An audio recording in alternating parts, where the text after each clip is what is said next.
love to bring our next Fireside onto the stage and introduce my heroine, Marion Nestle, a nutritionist, professor of nutrition, food studies, and public health, Emerita at New York University, and an author of so many books, 15 books, including her most recent memoir, Slow Cooked, An Unexpected Life in Food Politics, and she's just the greatest. So hello, Marion. Give her a round of applause. You have been called out so many times today by different panelists. I love it. You're a celebrity. I love it. So, Marion, throughout the day, we've heard a lot of things.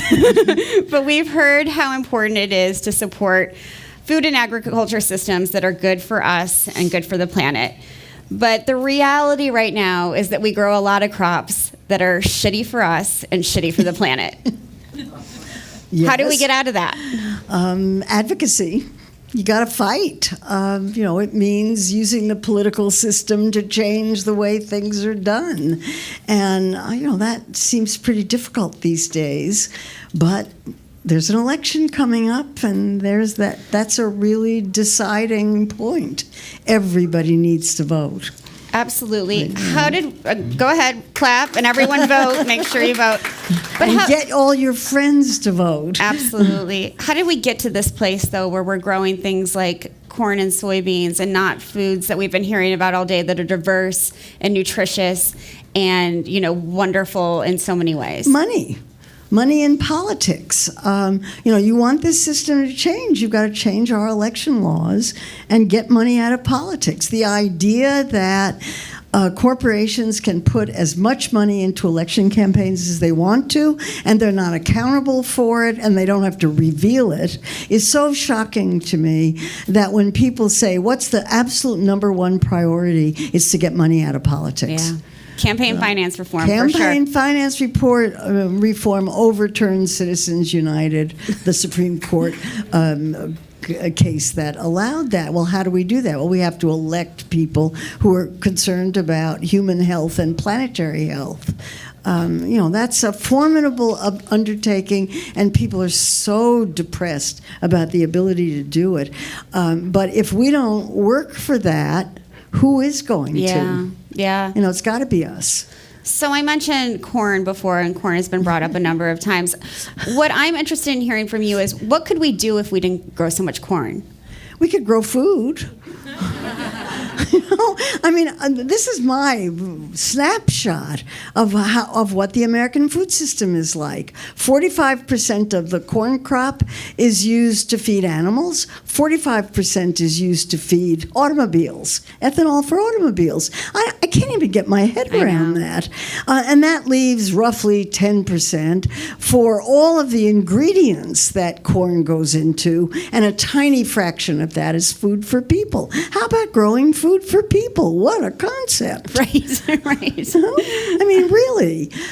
So that to me is the easiest way to explain what needs to be done. What would happen if subsidies went to fruit and vegetable producers, the producers of lentils, the producers of, other things that people actually eat, when we know that a healthy diet is the same diet is healthy for people and the planet. Exactly the same diet. So simple to explain that Michael Pollan can do it in 7 words. Eat food, not too much, mostly plants. That's it. That doesn't mean no meat. It just means less. In this country, it means less. In other countries, sometimes it means more. But mostly plants, what's wrong with that? You can have delicious food that way. Well, I think some people would say, and we've heard this earlier today, that they feel like they're giving up something, that they're sacrificing. How do we convince them that they're gaining something by having a more diverse diet? Well, I guess the idea of less is un-American. More is American. I think I'm very interested in the new obesity drugs because they have so many political implications, and one of them is portion size. At last, companies are starting to talk about making smaller portions because people who are on these drugs can't eat as much, and they want to sell foods to people who are on the drugs. These are the situation is changing, and less doesn't mean none. necessarily. Yeah. It really doesn't. And you can have fabulous food. The traditional Asian and Mediterranean diets way back used meat as a condiment. It was there, but it wasn't a 23-ounce steak. Not the center, just a flavor, right? And it wasn't an enormous slab, where some restaurants have that. So I think it's possible to eat deliciously and maintain a diversity of foods and not completely say, I'm never going to eat meat, and still enjoy it and and eat deliciously. It is possible to eat deliciously, but in this country, to eat deliciously, which means for me a diversity of foods, fruits and vegetables, tasty things, a lot of people don't have access to those foods, nor can they afford them. How do we get out of that problem, Marion? Well, we're back in politics again. Yeah. Those are political choices. During the pandemic, there were some good things that came out of the pandemic. Not very many, but there were some good ones. And one was, for the first time in this country, there was universal basic income and there was universal school meals. Guess what? They did two things. They reduced poverty and they reduced food insecurity. Mm-hmm. What a surprise. And then what happened? Congress said, we don't want to do that, and ended them. Well, that's a political choice. Elect different people to Congress. That brings me to, I think, what is an interesting point that we don't often talk about. If we want to vote for different people in Congress, we need different people to run. We need more nutritionists. We need more farmers. Mm-hmm. We need more activists to run for office. That is not happening. No, of course not, because it costs too much. It's too expensive to run for office. And what I think ideally we would have a system where there's a flat, publicly funded amount of money that goes to candidates, period. End of story. They spend that money, they're done. And then it would be possible for people who are interested in public health or planetary health to run for office. Yeah. I think at the local level it's easier. And when people say, how do we start? I say start local. Get on your school board, get on your water board, get on your whatever, city council, and then you're in a position to make decisions that will promote public health and promote planetary health.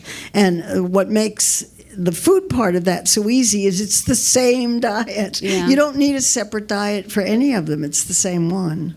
And those school boards, when I think about school boards, that's a really effective way to change the food system because you can influence school lunches, you can do all these things around procurement and encourage local farmers to be supplying schools with different kinds of crops. It's a really exciting time, I think, for school boards. Yeah, and if you go to a school that has a good program, it's a beautiful thing to see. It brings tears to your eyes. It's so lovely. And schools are complicated because they are so dependent on who's in the school and who the principal is. But if you've got, and there are two issues. What the quality of the food is like, and that's a big problem because there's not enough money, and whether the kids eat it or not. Those are two completely separate issues. And I've been to schools and have seen every possible combination. Excellent food that the kids eat, excellent foods that the kids don't touch, so-so food that the kids eat, so-so food that the kids don't touch. It depends completely on who's there and whether the adults there care whether the kids are eating it or not. Sounds like Congress. Well, yeah. I want to talk a little bit. We've done a good job of criticizing the government so far in this discussion, but I feel like the Biden-Harris administration has tried to shine a spotlight on nutrition and health and hunger in different ways, and find ways to battle diet-related diseases. Are you hopeful that work that they've done over the last 2.5, 3 years will continue forward? It depends on who gets elected in November. Flat out. I hate to disagree with Marion Nestle, but I feel like so much has been put in place that, the private sector especially has invested so much in what the White House has done that those things maybe can't go away? No? That would be nice. were you encouraged by the White House Conference on Hunger, Health, and Nutrition that happened in 2022? To some extent. I went to it, and there were some things about it that I thought were wonderful. It focused almost entirely on food insecurity, which is an enormous problem in this country. Food insecurity has gone up. Really? It's gone up when it had been going down for years, and now it's up again, and in fact to record levels since they've been keeping track. But they weren't talking about chronic disease, which is what most people die of, and nobody is trying to do anything about obesity. Obesity has become the O word. You can't even talk about it. Everybody thinks the drugs are going to solve it. I'm not so sure. They cost too much, and nobody's talking about the side effects, but they're really pretty awful in a lot of people. And that means a different kind of food system. It means a food system that's healthier, and it means a food system that doesn't emphasize a lot of junk food or what we're now calling ultra-processed foods, which are now so strongly associated with overeating of calories. So if we don't have policies in place that are looking at what we can do to promote healthier eating for everybody, then we're going to continue to have a population that suffers from these chronic diseases that are very expensive. Oh, and we don't have a healthcare system to take care of them. Right. Which is the other problem. Absolutely. One of the things that I felt like the Biden-Harris administration has done is elevate this idea of food as medicine. And I know you have some thoughts about that. I do. I think food is pleasure. I'm sorry. When I think of food, I think it's one of life's greatest pleasures. And the thought of converting food to medicine makes me sad. It really does. But beyond that, the food as medicine movement depends on the healthcare system. Your doctor has to prescribe it. Has anybody tried to use the healthcare system lately? It doesn't work. It just doesn't work. It takes you a year to get an appointment with a physician. And even for people who know how to work the system, it takes really a long time. And physicians are quitting like mad because it's miserable to practice medicine under the current circumstances. You get 15 minutes with somebody. You think that person is going to talk to you about food? No, it's not going to happen. I'm the exception. I go to a nurse practitioner. She talks to me about food all the time. Great. Find out who that is. Go to that person. I think it's fine. And for the people who are getting the benefit of having foods prescribed to them at lower cost, that's great. And of course they're going to do better. Sure. But this medicalization of food is very worrisome. And that leads into the GLP-1s. And I think you should talk about the side effects because no one does. Whenever you see a news story about Ozempic or Wegovy or whatever, no one's talking about what happens. Well, I don't know. It's hard to generalize. I talk to a lot of people about who are taking the drugs, and some of them are doing just fine, and they're losing weight, and everything's fine. But I talked to a woman at a talk I was giving in San Francisco last week, and she told me she's an Asian woman who has type 2 diabetes. Very unusual because she's thin by our standards, and she's been prescribed one of these drugs. She wakes up at 3 o'clock in the morning with projectile vomiting. I said, "Oh, stop taking the drug," and she said, "No, her doctor won't let her." Yeah, it's very interesting, and one of the concerns I've heard from you is that doctors themselves are making a lot of money off prescribing these drugs. And they've been paid by Novo Nordisk to prescribe the drugs and to promote the drugs. The drugs may work. I don't know. I'm trying to be open-minded and wait and see how that plays out. I don't think we know yet. But it's concerning that they're being prescribed so widely, and the people who actually need them can't afford them. Right. Well, that's the inequity in everything, having to do with nutrition, health, and the food system. There it is. Another example. Marion, you and I are very good at talking about the bad stuff. And I feel like there's so much good that you see, when you're giving talks. And I'm hoping you can talk about youth and how we heard from Mark Bittman earlier today that youth and young people are more interested in food and agriculture issues than ever before, and I see that too. Oh, I do too. Can you talk about your students in the past and who you've seen over the years? Yeah, Who's really... well, look at this audience. Here you are. It's astounding to me that so many people care about these issues. Everybody eats. Everybody gets it. When I talk about ultra-processed foods, everybody gets it. There's this big pushback from the food industry about how nobody understands ultra-processed foods and whatever. That's not my experience at all. Everybody gets it. These are these junk foods, basically. Everybody knows what they are. And now there's research that shows that they make you eat more. And you don't know why, and you don't recognize it. Well, that's a profound observation, and now been repeated twice. So I think there's this enormous interest in food issues. Everybody eats, everybody gets it. What there isn't is a coalition of bringing people together in some kind of mass movement to try to change the system to something that's better. And that's the one thing we haven't figured out yet. We haven't figured that out. How do we get the literally thousands of groups that are working on food issues, every single one of these groups doing superb work, and you've heard from people who are doing superb work. How do they get together to become a political force to make real change? Well, we talked a little bit about philanthropy today, and I think the philanthropic system needs to change because all of these small groups, small and large, are fighting for the same funding, whether they're food, health, or justice groups. And so I think, I wonder what your thoughts are on philanthropy because you've been in this space for such a long time. Well, philanthropies have their issues about what they want. And if you can find a philanthropy that'll pay for what you want, that's pretty nice. But I think always there are strings attached in ways that are difficult.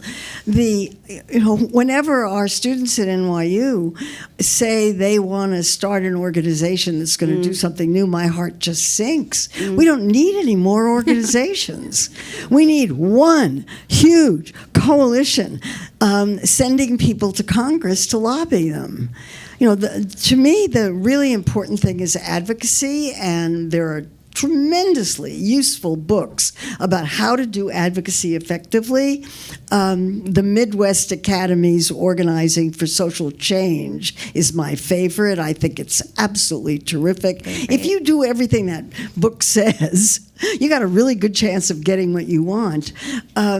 But nobody's paying people to do advocacy, and that's when philanthropists say, "What should I pay for?" Pay for lobbying.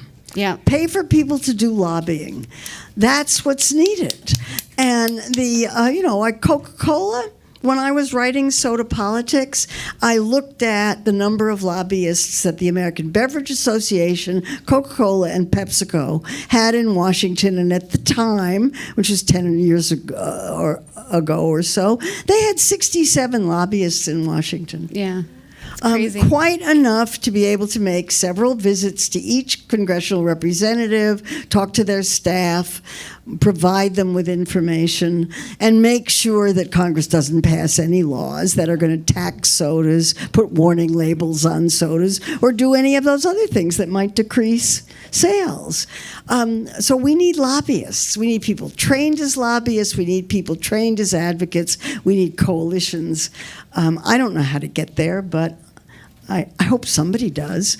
I think a lot of people are working towards that. Marion, when you look back at your career and the many, many books you have written, which are the ones that scared the industry the most? What were the books that sort of you think had the most impact on both the industry and eaters' lives? Well, I don't know the answer to that question because I rarely hear from industry people about impact. Every now and then, it was food, but certainly Food Politics, the first one that came out, which came out in 2002, did that. And a couple of years ago, I was at a meeting in Phoenix, and somebody came up to me and said, I've read every one of your books. I said, really? Why? And he said, I was paid to. And I said, what? And he said, yeah, I was paid to read every one of your books and then explain to the person the corporation that was paying me, how we could rebut your arguments. So that's the only evidence I have, that these things are having an impact. And somebody else sent me a slide from a meeting that he went to, in which there was a slide in which they showed the press response to my book, Unsavory Truth, which is about how corporations fund nutrition research, and this whole book about that. And there was a slide of how little press reaction there was to it. And everybody was enormously relieved that nobody was paying attention to the book. But this is the kind of evidence that I have. I don't have any other. The food industry is very polite to me. Well, I also asked about the impact on eaters. Do you think there's a particular book that had an impact on your students as consumers? Oh, I think that still Food Politics is the one with the biggest impact. But my book, What to Eat, which came out in 2006, was meant for the general public, and it was a guide to every food issue I could think of, using supermarkets as an organizing device. And I've just spent the last 3 years updating it. That'll come out next year. I can't wait. That's such a helpful book. You're not the only one who can't wait. So, Marion, you're often famous, and Anna Lappé brought it up this morning for saying, you need to vote with your fork, but you're also famous for saying vote with your vote. And we've talked about that before, earlier in this conversation, but I need you to describe, to Gen Z who are listening on the live stream, who may, think this is a choice between the lesser of two evils, why it's still important to vote, not just at the federal, for the presidential level, but in local politics as well. Well, we don't choose our political system.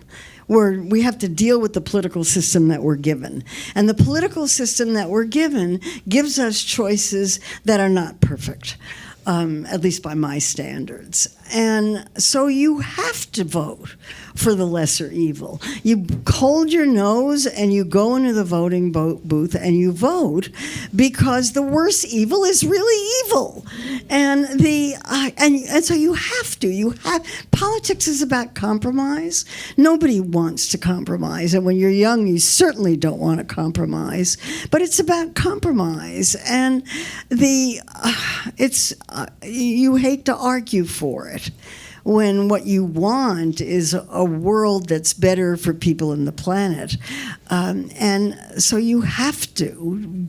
Given the system that we have, you're stuck with it. You've got to use it to the best you can. You don't like it? Run for office, please. When students say, what can they do? Run for office. Short of that, join organizations that are working on issues that you care about and support them. If you can't be a foot soldier in those organizations, at least give them money because they need it. And support lobbyists. We should all be raising money for lobbyists, I think. I think Marion Nestle should run for office. Thoughts? Thanks. Thank you so much for this conversation, Marion. It's always delightful to talk to you. A pleasure, and thanks for having me. Thank you so much, all. Thank you. Round of applause, please. Thanks, Marion.